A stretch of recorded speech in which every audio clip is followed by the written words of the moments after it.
মানুষকে সৃষ্টি করা হয়েছিল সৃষ্টির সেরা জীব হিসেবে, অথচ সেই মানুষই যেন এখন পরিণত হয়েছে সবচেয়ে নিকৃষ্ট জীবে। ধর্ষণ, ছিনতাই, ডাকাতি, এমনকি সামান্য তর্ক থেকে সহিংসতা, সেই থেকে পিটিয়ে হত্যার মতো ঘটনা ঘটছে প্রকাশ্যেই।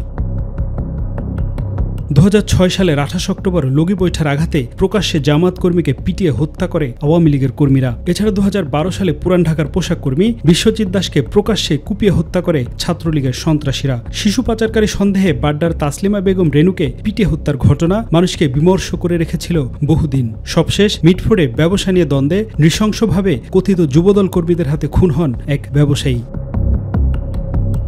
এসব ঘটনা নাড়া দিয়েছে প্রতিটি বিবেকবান মানুষের হৃদয়। বিশেষজ্ঞরা বলছেন, আইন শৃঙ্খলা রক্ষাকারী বাহিনীর দুর্বলতা, বিচারহীনতা, সংস্কৃতি, নৈতিক এবং ধর্মীয় শিক্ষার অভাবে সমাজে অবক্ষয় চরম পর্যায়ে পৌঁছেছে। মানুষের মধ্যে নৃশংসতা বৃদ্ধির কতগুলো কারণ আমি আছে বলে মনে করি। একটা প্রথম কথা হলো যে রাজনৈতিক একটা কারণ। বাংলাদেশে সামাজিক ক্ষেত্রে আমাদের সামাজিক যে দৃষ্টিভঙ্গি, সেটাতে একটা পরিবর্তন হয়েছে। আমরা এমন একটা পৃথিবীতে এখন বাস করি, সেখানে সামাজিক যোগাযোগ মাধ্যম আমাদের দৈনন্দিন জীবন নিয়ন্ত্রণে একটা গুরুত্বপূর্ণ ভূমিকা পালন করে। আধিপত্যবাদী মানসিকতা আমাদের তৈরি হয়েছে। সবচেয়ে বড় যেটা হলো আইনের শাসনের অনুপস্থিতি। পরিস্থিতিতে মনে হচ্ছে যে এই ধরনের ঘটনা আরো ঘটতে থাকবে। সোশ্যাল মিডিয়া থেকে শুরু করে সব জায়গায় ক্যাপিটালাইজ করার চেষ্টা করব।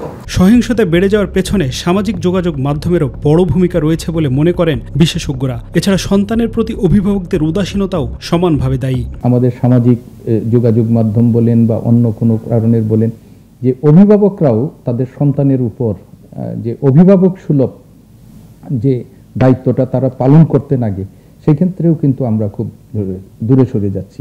সমস্যা সমাধানে অন্যের মতামতকে শ্রদ্ধা জানানো, ধর্মীয় উগ্রতা নিয়ন্ত্রণ এবং সামাজিক যোগাযোগ মাধ্যমে নজরদারির পরামর্শ দিয়েছেন বিশেষজ্ঞরা। এছাড়া আইন শৃঙ্খলা রক্ষাকারী বাহিনীকে শক্তিশালী করার বিকল্প নেই বলেও মত তাদের। আগামী প্রজন্ম তাদেরকে নীতিনৈতিকতা শিক্ষার ব্যাপারে পরিবারের একটা ভূমিকা পালন করতে হবে। দ্বিতীয় কথা হলো, একটা মানুষের পরিপূর্ণ মানুষত্বের বিকাশ ঘটে তার শিক্ষা প্রতিষ্ঠানে শিক্ষা ব্যবস্থার মাধ্যমে। তো মানবিক নৈতিক গুণাবলী সম্পন্ন শিক্ষা যেগুলো আছে আমাদের, সেগুলো আমাদের দিতে হবে। সোশ্যাল মিডিয়ার এইটি আমাদের জন্য এখন বড় একটা হুমকি হয়েছে। সেইগুলোর উপরও একটা মনিটরিং থাকা দরকার, যেন কোনো রকমের অপপ্রচার, উস্কানিমূলক কর্মতৎপরতার মধ্য দিয়ে একটা মানুষকে উগ্রপন্থার দিকে তারা যেন উদ্বুদ্ধ না করতে পারে। দলীয় শৃঙ্খলার জায়গাটা হয়তো একটা বিষয় আসবে, দল হয়তো বহিষ্কার করবে, দৃষ্টান্তমূলক শাস্তি দিবে, কিন্তু দেশের আইন শৃঙ্খলা যারা দেখে, যারা দলের চেয়ে তো দেশের অবস্থান অনেক যে উপরে, এটা তো মূলত তাদের দায়িত্ব। প্রতিনিয়ত কেউ না কেউ সহিংসতার শিকার হচ্ছেন।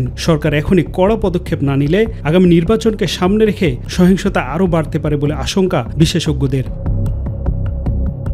আফজাল হোসেন, মাই টিভি, ঢাকা।